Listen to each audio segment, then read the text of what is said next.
got any old or stale milk like this? Oh, well, don't throw it away. Make cheese. Cottage cheese to be precise, and I'm going to show you how. First we take a large clean bowl and a colander.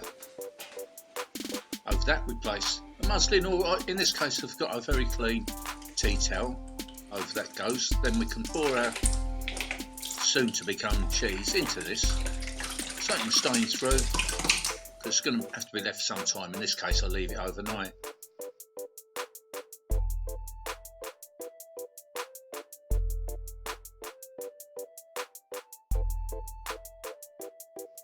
And then this is what we've got. And this is the whey underneath. You can use this for other things, but not me. I'm going to tip it away.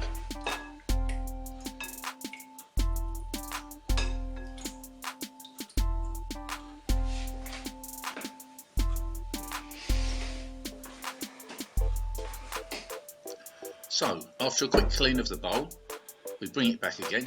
Then we can put our cheese into there. Tip it all off of the tea towel. Come off quite nicely.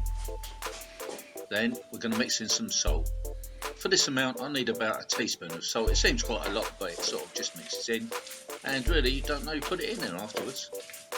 Thoroughly mix this right the way through, again and again and again. Cut the cheese, get the salt mixed in. Don't miss any.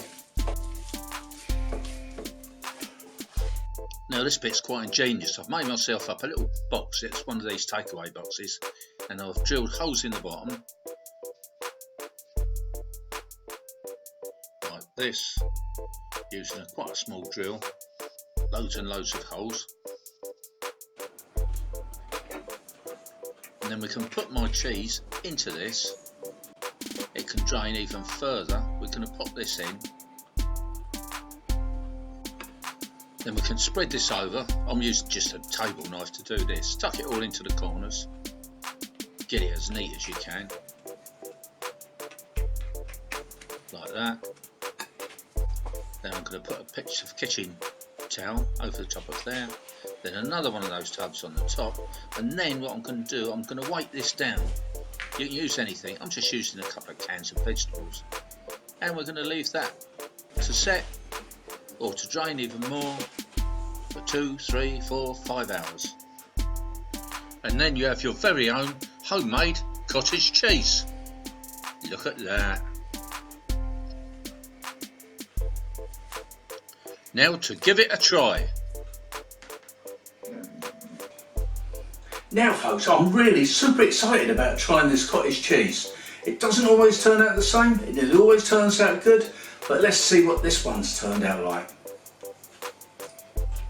Oh, wow, that's really good. Just the right amount of salt in there, and it's so flavoursome.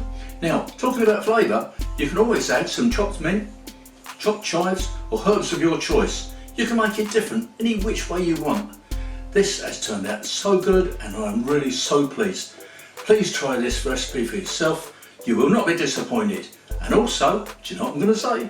Please subscribe, like and share. I'll see you guys in the next video. Bye for now.